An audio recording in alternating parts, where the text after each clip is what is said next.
This week's episode is sponsored by Helio Gas Detection.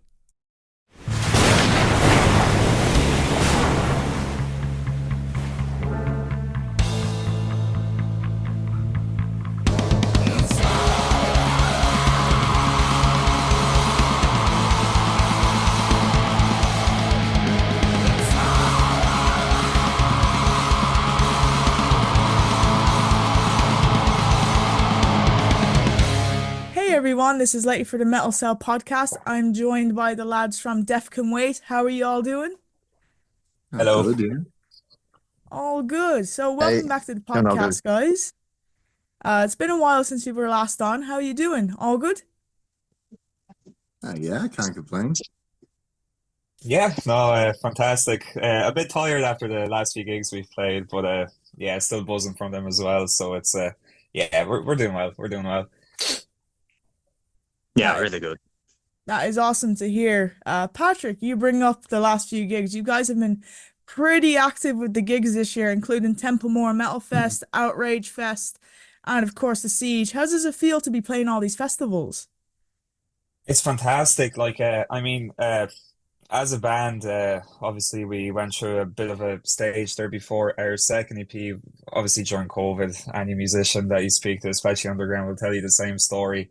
You know, we obviously didn't get to play any gigs, we didn't really get to meet up, and obviously when we came together in this form and obviously had Thea join the band and Sam and then Brian after the Slowly Sinking EP as well. We really went for it. Like we released two EPs this year as well, which is something that, you know, we never really thought would be possible because there's so much work, obviously, to record one EP, let alone two. But yeah, we just wanted to back it up by playing live shows as well, because I mean, it's a good way of getting your name out there, I think, with meeting obviously people, like-minded people that are into the same music as us. And like I mean, for me personally, anyway, I can't speak on behalf of the lads, but studio and all is fun, but being up on stage and just really like letting it rip behind a drum kit, it's one of the best feelings I think out there. So it's for me anyway, it feels great. It's fantastic. David and Tia, you feeling the same way? Yeah, Yeah. I'll let you go ahead, Dave. I was actually looking at the video, the last video we did for the Metal Cell, and we said, well, we were asked like, what's the plan for this year, and we said it's gonna be like a gigging year, and we did exactly that. So I'm just really happy that we got to stick to that, and I hope next year kind of continues on the same path. Hmm. Good turn to you. Oh, yeah. Oh, yeah. Well, I'd say most of the same thing, and that, like, I feel like we set a lot of tangible sort of goals for throughout the year, and we've sort of achieved them all, which has been really nice to see. And yeah, after, last year was definitely a slow year for us. We didn't really get to play as much as we'd have liked to, and luckily the stars have kind of aligned a bit more this year, and we've been able to put as much as we have into it. So, it's just nice to see it's showing the work we're putting into it. That's awesome. And speaking of the Siege, I saw you guys kill the Casbah stage. How was your day at the Siege? It Yeah, was good. I think especially like when you're traveling that far and everything as well, there tends to be a lot of like just waiting around for stuff. You get there and you're like, cool, we move our gear in now, and now we have approximately 3 hours until we play. All right, what do we do now? I think as a band, sometimes we have a tendency to sit there and go a bit mad a little bit, but it's all a part of the process, I think. Did you get a chance to check out any of the other bands playing during like those 3 hours you had to wait? Definitely did, but to be honest, I couldn't. I think I was in such a daze of like in that we're about to play sort of headspace where I just was watching bands. I don't think I took in who anyone was. I need somebody to follow me around and take a list and like give it to me at the end. I saw one band upstairs, and then I just went to a corner and just kind of stressed out until we went on stage. What was it? The woman in the band room with all the equipment. She was like, "I've never seen a more stressed out band right before you play." I was like, yeah, that's just kind of part of our jam, I think. Yeah. Yeah.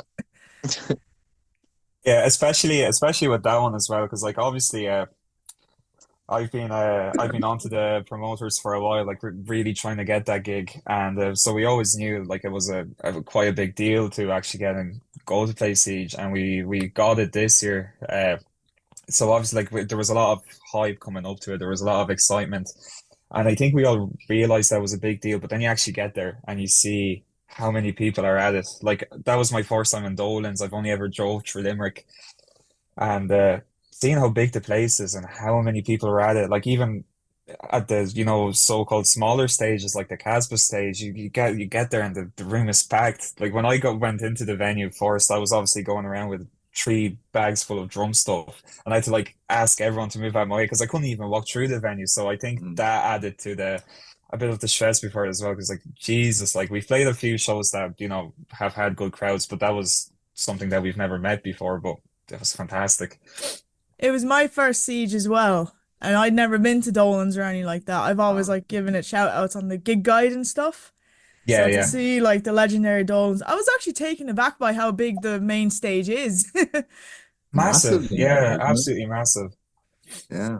Yeah, it was way bigger than I thought, but it was an excellent Siege. And when the timetable for it came out and I saw you guys were on it, I was like, I am checking these guys out. Thank you. Oh, thanks for coming because we were surprised as well that we were playing so late. We were like, oh, sure, we'll be playing in the middle of the day and that'll be it. And then it came out, we were like, oh, wow. No, I was comparing notes with my friends, like circling like the bands I was gonna go see, and I was like, if you get the chance, go check out Def Can Wait because their stuff is really, really good. Oh, that's nice. Thanks. Thank you Yeah. very much. You're more than welcome. So, you guys, as mentioned, released a new EP, Symptoms of Suffering. How was the recording process for it? It was we thought it'd be faster. Well, it was slower than we expected, but that's our fault. It's just I don't know. I think we got a bit. It's well, maybe meticulous, I guess.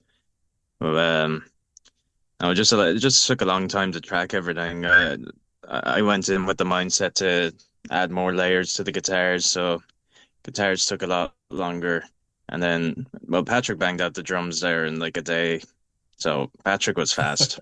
Uh, It was an and then, interesting recording process as well, because obviously whenever we recorded before, we went in as a band and we get all the like scratch tracks and demo tracks done beforehand as well.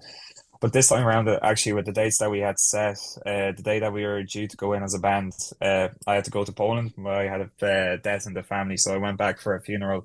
But I gave the lads permission to obviously work away without me, and they went in and they recorded all the demo tracks without the drums. So going back in, and I really have to give Reggie and Brian praise who recorded us, because any other scenario I'd be going in to scratch tracks played to a metronome without the drums, without everything. I'd be like, oh my God, like what am I gonna do? But it worked out really well.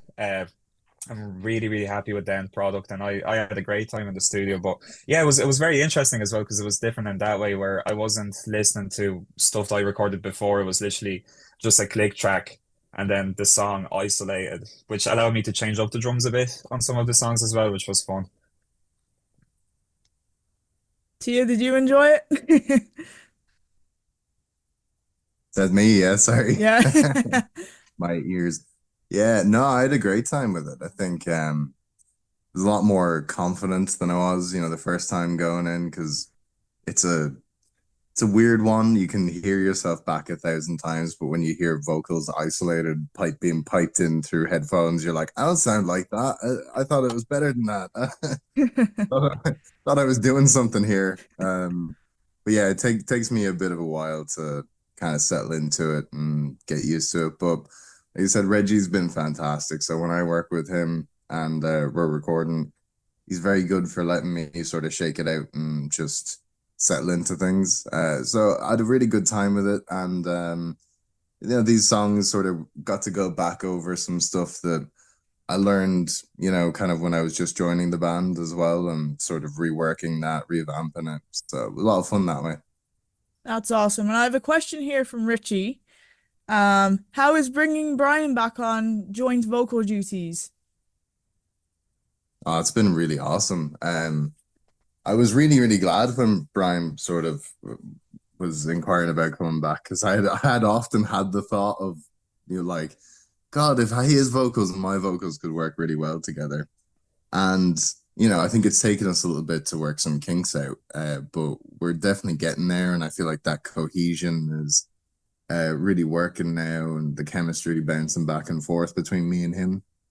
And also, it just lets us expand in terms of the type of songs we write, stylistically and stuff like that. So I think it's just really exciting.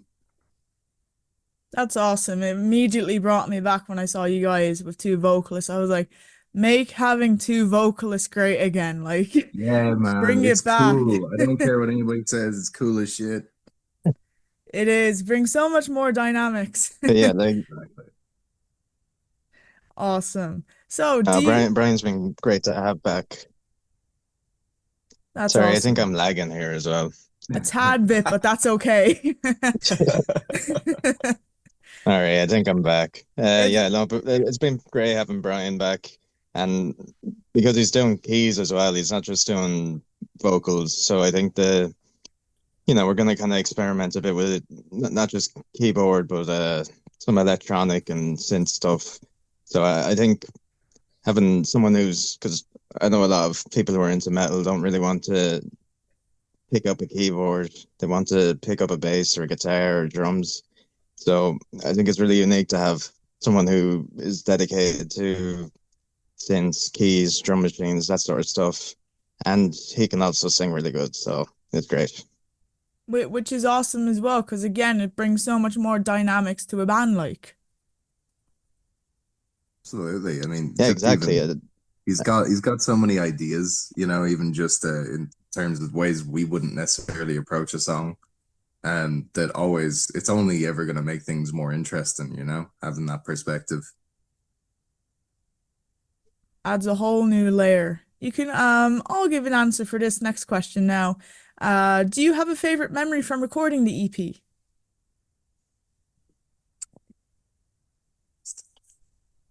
And It all just kind of blends in together into like one big training practice, and then uh, then I think into throwing yourself in the actual studio. I don't know. For me, anyway, it all tends to blur together a bit.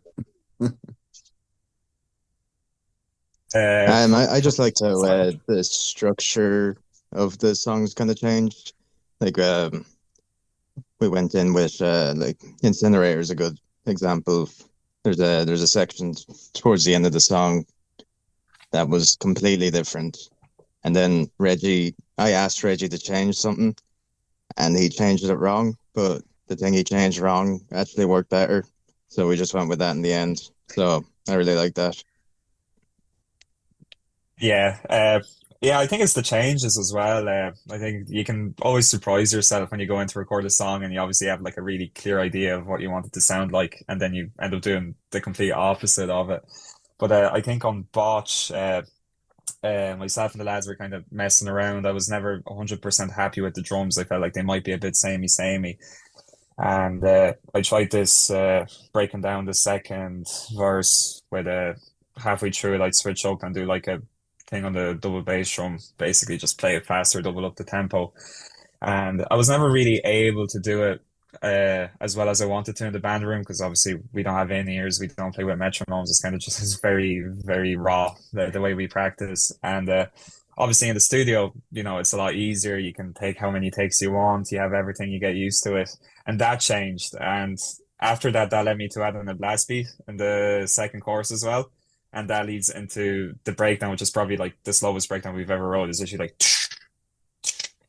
and going in from the blast beat into that part. I remember looking at Brian, who was recording the drums for me, Brian Stacey. And we both just looked at each other like, oh, that's a banger. That's really good. So that's probably my favorite memory from it. And nothing comes to mind to you know? To me, Yeah. God, I suppose something like that would be, I like anything where, just the little bits kind of come and click together. Like we were working on, the breakdown for Death Can Wait. And to be honest, I just couldn't get it. I couldn't get the right sort of vocal fill for it. And I remember ringing up Brian in the middle of the night one night drunk, and he was also drunk, and just being like, just going down the phone to him like, what if it's like spit in my feet? And he's as if this makes any sense to him at 2 o'clock in the morning when we're both drunk, and he's like, yeah, do that. Anyway, we did that, and then I was like, oh shit, it actually works. So I think things like that, they stick out to you. Just the little bits when you're like, I'll give that a go. And then all of a sudden, you've got something cool. That is pretty cool.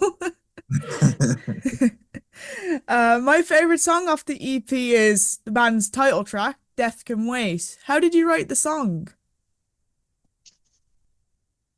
That is our first song. So our first ever song that we wrote. And we used to have a second guitar player back then. And he wrote that song pretty much. And that song just kind of stayed. When he left, that song wasn't used because I couldn't play it. And then I got a bit better. And I don't know. I saw an old video of us playing it from back then, and then I just said we have to bring that one back. So that's kind of how that one came to be. It was kind of mad when you played it for the first time. Just there was that recording in practice. It was very casual, like, oh yeah, and we found this, and I was like, that's incredible. Why is though I've been in the band for 2 years and I've only just heard this now? I know. Yeah, there's something I really like about that song as well, because obviously, like, when we first started, like, we had no idea what we were doing. Not that we know now, but we definitely knew even less back then.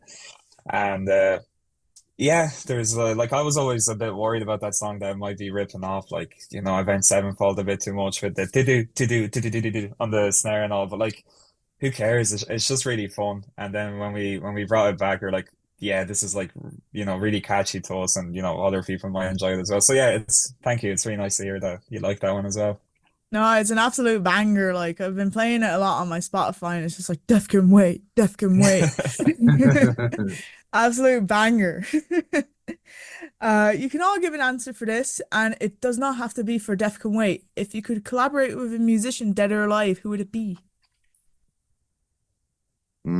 That's tough. A really good question. Probably got to be like I don't know, for me, it's got to be a Freddie Mercury or something. I think that'd be a good time. I think if nothing else, you're coming away with a couple of stories to tell. So, And some good memories, like, yeah. yeah, exactly. You're not gonna have a bad time hanging out with Freddie Mercury. I feel like I have to mention Code Orange at every single interview, so I say Code Orange. I love that Really band so looking much. for that sponsorship on the merch or something. Yeah. I need to start Permission. tagging them or something. For me, it would be a strange one. It would definitely make for a different song, but I just like, I just have to say Little Peep. I grew up listening to him, Yeah. and he's tried some heavier stuff before. That one song on Hellboy.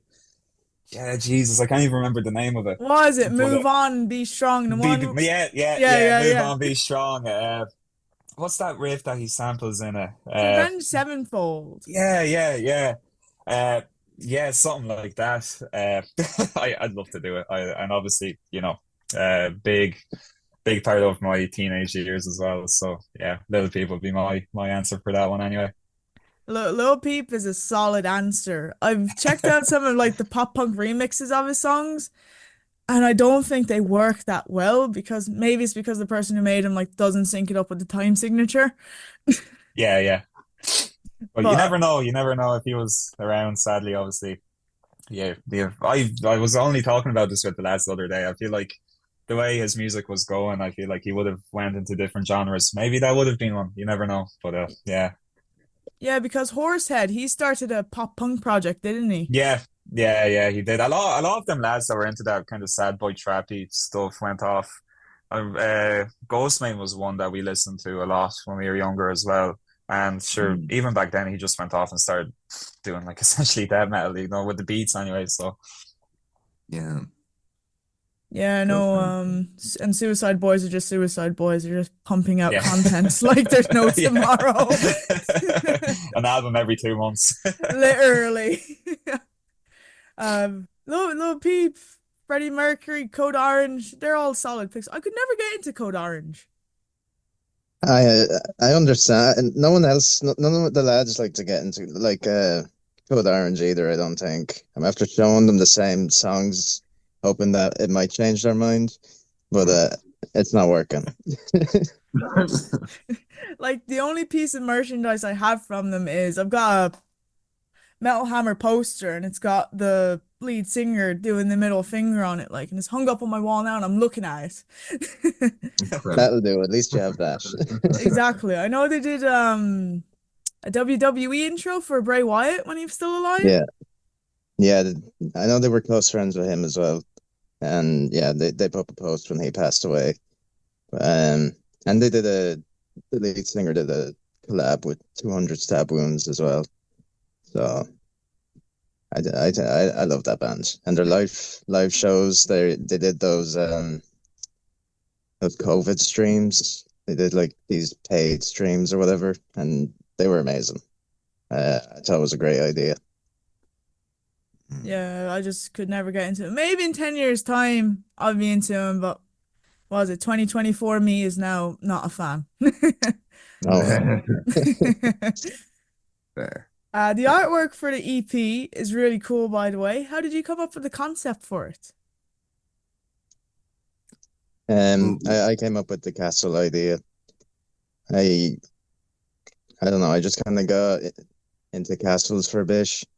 I got a castle tattoo as well, and then I don't know. I just kind of wanted to go down that route a bit further and just kind of play into it as much as possible Yeah. and just make it as castly and spooky. I know the castle and the has been done before, and it's kind of like a black metal sort of thing, but uh, like we wanted to do a photo shoot as well that kind of tied in, but that kind of fell apart on us. We were gonna kind of dress up medieval style, take a photo shoot in like a castle with like candelabras and wine goblets and stuff like that, but didn't get around to do that. But yeah, I don't know. We just went for We talked a castles. little bit about having a bit more of a sort of a set style, a little bit more, especially visually, and having a bit more of the gothicy side of it come through as well, you know. And so I think we just kind of were like, yeah, we want to do this, and I think sometimes we've been holding back a bit on ideas we've had because we don't necessarily want to fully commit and be like, yeah, fuck it, just a nice castle. There we go. Do you have Yeah, a like favorite it's castle, David? favorite castle. Uh, what's that one? There's that one in Germany that's kind of out in like the middle of a lake, and the tide gets really low, and you can just walk where the water used to be. It's either Germany or France. I'm not sure. Can't remember the name, but that one's cool. I I use that one as a reference, I think. Um, and Irish castles are cool too. I'm Shout out 100% to the homeland. I'm 100% biased when I say this, like Kilkenny Castle is the best castle. It's I fair. went It's a there. good one. Beautiful building. Yeah. Like I went to go see King John's in Limerick and came out of it. I was like, this is almost on the level as Kilkenny Castle, but You're like, this is all right. I mean, yeah, it's just like almost there, but not quite. Do you have any favorite albums of 2024 so far? You can all give an answer each with this as well. I'd be terrible for telling you because I'm really awful for remembering when things come out. So if I tried to tell you any album right now, I guarantee it'll be from last year. And then I'll just spend the whole time being like, did this come out this year? To be honest, I know the full album came out and I wasn't really keeping an eye on it, but we listened to some bits and pieces from Vended. Oh yeah. Uh yeah, I don't like everything they're putting out, but there's pieces in there that make me go, they're really young. They're younger than me. Like, they've got a lot of potential to do some really cool stuff and with a kind of an old school sound. So they give me a little bit of like, I don't like everything they do, but they're cool. I give a bit of hope there. Did you go see them in Dublin when they came over in May, was it? No, I wanted to, but it just didn't work out for me timing wise. That's fair. Yeah. Um, I think the best one I've listened to was probably the new Cure album. I like the new Blood Incantation album. I think that one's brilliant. The new 200 Stab Wounds. And I know the new Opeth album is coming out soon, so that'll probably be up there when it does come out. That's 4 albums, not one. There's no number limit on it. You're making me look like a real bitch here. But I'm sorry.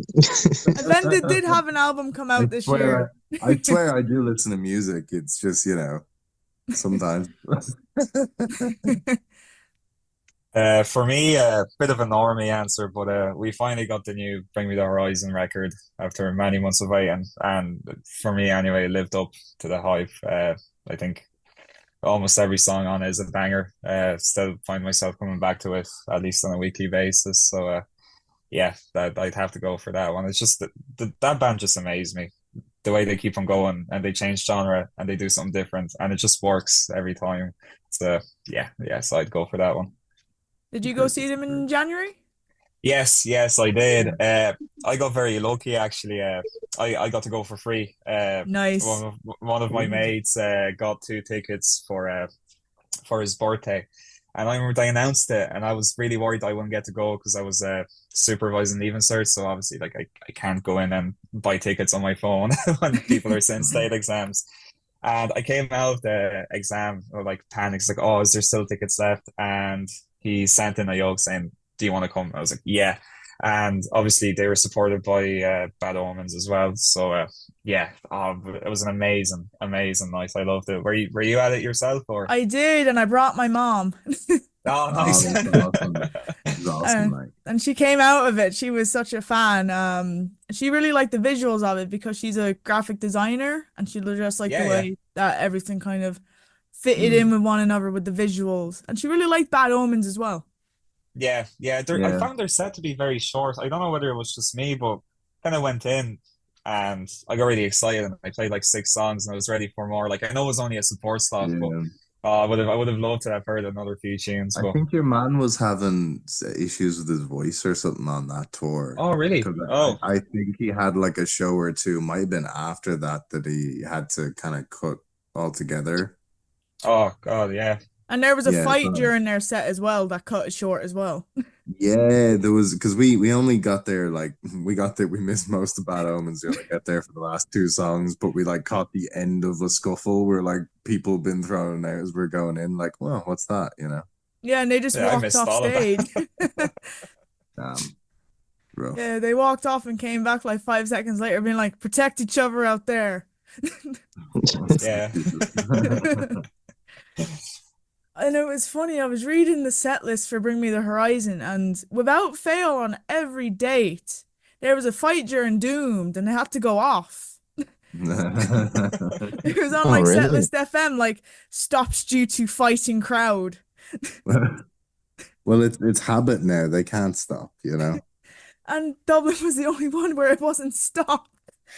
Hey, where the go, guys? But Godzilla, let them fight.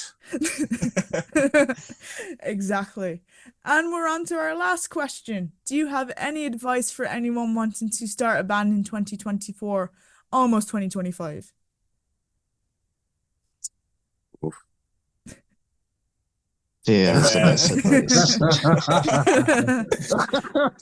advice. I mean, if there's any advice going for us, we'd happily take it because we still don't know what we're doing, trying to I figure it can't out. say anything because I didn't start a band. I got lucky enough to join a good band. Uh, no, but for real though, I think just the amount of work that you have to put into it, just accept it and take it on. Like, it's especially with the way we do things as well, and with the last EP, like all the everything that we've done, we try to keep it as in-house as possible, unless it requires a talent that we just simply don't have. We wouldn't want to affect the artistic outcome of whatever we make by, kind of doing it to some standard. But if we know we can do something and we can do it to a level that we enjoy, we do it ourselves. But on the other hand, it's a little bit more rewarding that way, but it requires a lot of effort. Like there was a lot of nights where either myself, David, or Thea, came home from work and okay, we need to sort this out. And you end up staying up to like 10, writing emails, putting videos together, that type of stuff. It's not always fun, but if you keep at it and you get the desired result from it, it's so satisfying and it's an amazing feeling. So I think if anyone is starting a band, just take it head on, do as much as you can yourself and give it your all. I think you'll be happy enough with it. Expect it to be rough, Mm. at times. But like you'll get good things out of it, but you just expect, there's gonna be moments where you just need to eat shit. That's just how it is. But I think that's with like anything that's worth doing as well.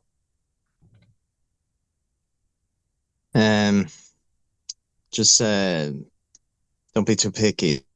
If there's a band that needs a bass player but you're a guitar player, just pick up the bass because it'll all work out. Even just being in the band is great, and it doesn't matter if you don't get the the instrument you want to main, as long as you can contribute to a band. It's still great. That's fair enough. Anything else to add, guys? You can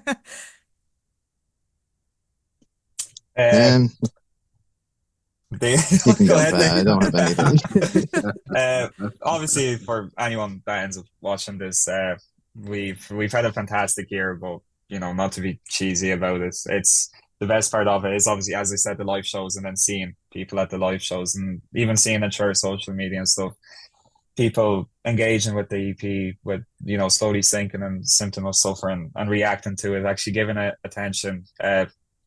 We are extremely, extremely grateful for it. So, thank you. We genuinely really appreciate it. It means a lot. Yeah, thanks. Thank you. Thank you so much. Thank you guys so much for taking the time out your evening to talk to me. Thanks for having us. No worries at all. And Symptoms of Suffering is out now.